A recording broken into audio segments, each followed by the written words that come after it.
ಒಳ್ಳೆ ಸರಿ ಹೋಯ್ತಲ್ಲಮ್ಮ, ಊಟಕ್ಕೆ ಕೇಳಿ ಲೇಟ್ ಆಗಿದೆ, ಏನಕ್ಕಪ್ಪ ಇಷ್ಟೊತ್ತು ತಡಿ ಗುರು ಅಂತ ಈಗ ನಾವು ಮಾತಾಡಿದ್ವಿ. ನಿಮ್ಮ ಕೆಲಸ ಮಾಡ್ತಾರಂತ ನಿಮ್ಮ ಸಹೋದ್ಯೋಗಿಗಳ ಜೊತೆ ನಿಲ್ಲಿಲ್ಲ ಅಂದ್ರೆ ನೀವು ಯಾಕೆ ಜೀವಂತವಾಗಿದ್ದೀರಾ?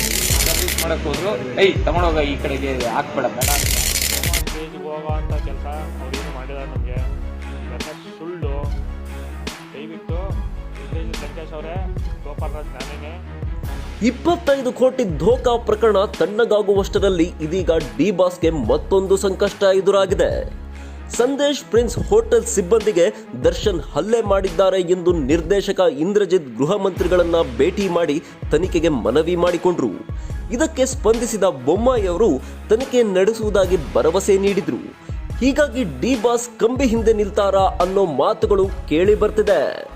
ಇಡೀ ಗ್ಯಾಂಗ್ ಇತ್ತು, ಯಾರು ಹಲ್ಲೆ ಮಾಡೋದು ಸಿಸಿಟಿವಿಯಲ್ಲಿ ಕ್ಯಾಪ್ಚರ್ ಆಗಿದೆ ಮತ್ತು ಹಲವಾರು ಎವಿಡೆನ್ಸ್ಗಳು ಇದೆ. ನಿಮಗೆ ಗೊತ್ತಿದೆ ಯಾರ್ಯಾರಿದ್ರು ಅಂತ. ದರ್ಶನ್, ರಾಕೇಶ್ ಪಾಪಣ್ಣ, ಹರೀಶ್, ಹರ್ಷ ಮೆಲಂಟ ಅಂತ, ಮತ್ತು ಅವ್ರ ಜೊತೆಗೆ ಯಾರ್ಯಾರಿದ್ರು ಅನ್ನೋದನ್ನು ಗೊತ್ತಿದೆ. ಎಲ್ಲರೂ ಒಪ್ಕೊಂಡಿದ್ದಾರೆ. ಮತ್ತು ಅವ್ರು ಗಲಾಟೆ ಆಗಿರೋದು ನೆಕ್ಸ್ಟ್ ಡೇ ಎಲ್ಲ ವೇಟರ್ಸ್ಗಳು ಸೇರಿ ಒಂದು ಗ್ರೂಪಲ್ಲಿ ಅವರು ಪ್ರೊಟೆಸ್ಟ್ ಮಾಡಿದ್ರು ಕೂಡ ಅದನ್ನ ಸೆಟಲ್ಮೆಂಟು ಆಗಿದೆ. ಇದಕ್ಕೆಲ್ಲ ಎವಿಡೆನ್ಸು, ಇದಕ್ಕೆಲ್ಲ ಸಾಕ್ಷ್ಯಗಳಿದೆ. ಅದನ್ನ ಇವಾಗ ಫಸ್ಟ್ ಎವಿಡೆನ್ಸ್ ಶುರು ಮಾಡಲಿ. ಇವಾಗ ಗೃಹ ಸಚಿವರು ಶುರು ಮಾಡ್ತೀನಿ ತನಿಖೆನ ಅಂತಂದ್ರು, ತನಿಖೆ ಶುರು ಮಾಡಿ. ಈ ಮಧ್ಯೆ ಪ್ರಕರಣಕ್ಕೆ ಹೊಸ ಆಯಾಮಗಳು ಸೃಷ್ಟಿಯಾಗ್ತಿದೆ. ಈ ಬಗ್ಗೆ ಹೋಟೆಲ್ ಮಾಲೀಕ ಸಂದೇಶ್ ನಾಗರಾಜ್ ಹಲ್ಲೆ ನಡೆದಿಲ್ಲ, ದರ್ಶನ್ ಬೈದಿದ್ದಾರೆ ಅಷ್ಟೇ. ದರ್ಶನ್ಗೆ ಇಷ್ಟ ಇಲ್ಲದಿದ್ರೂ ಖಾದ್ಯವನ್ನು ಆತ ಬಡಿಸಿದ, ಹಾಗಾಗಿ ಕೋಪಗೊಂಡ್ರು ಅಂತ ಹೇಳಿದ್ದಾರೆ. ಮತ್ತೊಂದೆಡೆ ದರ್ಶನ್ ಆತ ಹೇಳಿದ ಐಟಂ ತರೋದಕ್ಕೆ ತಡ ಮಾಡಿದ್ದ, ಹಾಗಾಗಿ ನಾನು ಬೈದೆ ಅನ್ನೋ ಹೇಳಿಕೆ ನೀಡಿದ್ದಾರೆ. ಈ ಎರಡೂ ಹೇಳಿಕೆಗಳು ಇದೀಗ ಗೊಂದಲ ಮೂಡಿಸಿದೆ. ಇದರೊಂದಿಗೆ ಹಲ್ಲೆಗೊಳ ಬಿಹಾರ್ ಮೂಲದವನು ಅನ್ನೋ ಮಾತುಗಳಿವೆ. ಮತ್ತೊಂದೆಡೆ ಈತ ಕೇರಳದವ ಎಂದು ಹೇಳಲಾಗ್ತಿದೆ. ಈ ಮಧ್ಯೆ ಇಲ್ಲ, ಈತ ಮೈಸೂರಿನವ ಅನ್ನೋದು ಇದೀಗ ದೃಢವಾಗಿದೆ. ಅವ್ರೇನೋ ಫ್ರಾಸ್ಟ್ರೇಷನ್ ಅಲ್ಲಿ ಇದ್ರು, ಇವ್ರೇನೋ ಸರ್ವಿಸ್ ಮಾಡಕ್ ಹೋದ್ರು, ತಗೊಂಡೋಗ ಈ ಕಡೆಗೆ ಹಾಕ್ಬೇಡ ಬೇಡ ಅಂದ್ರು ಆಗ್ತಾ ಇದೆಯಾ ಅಂತ ಅವ್ರ ಪ್ರೀತಿಗೆ ಏನೋ ಒಂದು ಎಕ್ಸ್ಟ್ರಾ ಏನೋ ಫುಡ್ ಏನೋ ಬಡಿಸಿದ್ರು. ಸೊ ಅದಕ್ಕೆ ಬೈದ, ಸರ್ವಿಸ್ ವಿಚಾರವಾಗಿ ಬೈದ. ಸರ್ವಿಸ್ ಈಗ ಒಳ್ಳೆ ಸರಿ ಹೋಯ್ತಲ್ಲಮ್ಮ, ಊಟಕ್ಕೆ ಕೇಳಿ ಲೇಟ್ ಆಗಿದೆ, ಏನಕ್ಕಪ್ಪ ಇಷ್ಟೊತ್ತು ತಡಿ ಗುರು ಅಂತ ಈಗ ನಾವು ಮಾತಾಡಿದೀವಿ. ಅದಕ್ಕೆ ಆಕ್ಚುಲಿ ರೆಕ್ಕೆ ಬುಕ್ ಮಾಡ್ತೀವಿ, ಅದೇ ರೆಕ್ಕೆ ಬುಕ್ಕದ ಮಾತುಗಳು. ಆಮೇಲೆ ನಾವು ಒಂದೇನೋ ಹೇಳಿದ್ರೆ ಆಕ್ಚುಲಿ ಇನ್ನೊಂದು ತಪ್ಪಾಗುತ್ತೆ. ದಯವಿಟ್ಟು ಇಂದ್ರಜಿತ್ ಲಂಕೇಶ್ ಅವರೇ, ಗೋಪಾಲರಾಜ್ ನಾನೇನೆ. ಈ ಮುಂದೆ ನಿಂತಿದ್ದೀನಿ, ಮಾಧ್ಯಮದವ್ರಿಗೆ ನಾನು ಎಲ್ಲ ಮಾಹಿತಿ ಕೊಡ್ತಾ ಇದ್ದೀನಿ. ದರ್ಶನ್ ಅವರು ನಾವು ಚೆನ್ನಾಗಿದ್ದೀವಿ, 30 ವರ್ಷದ ಸ್ನೇಹ ನಮ್ಮದು. ಇವೆಲ್ಲ ಸುಳ್ಳು.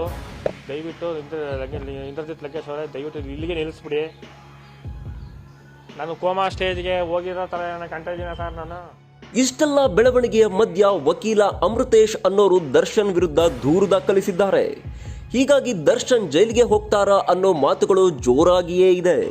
ಆದರೆ ಹಲ್ಲೆಗೊಳಗಾದ ವ್ಯಕ್ತಿ ಎಂದು ಯಾರನ್ನು ಹೇಳುತ್ತಿದ್ದೇವೋ ಆತ ಇದನ್ನು ಅಲ್ಲಗಳೆದಿದ್ದಾರೆ.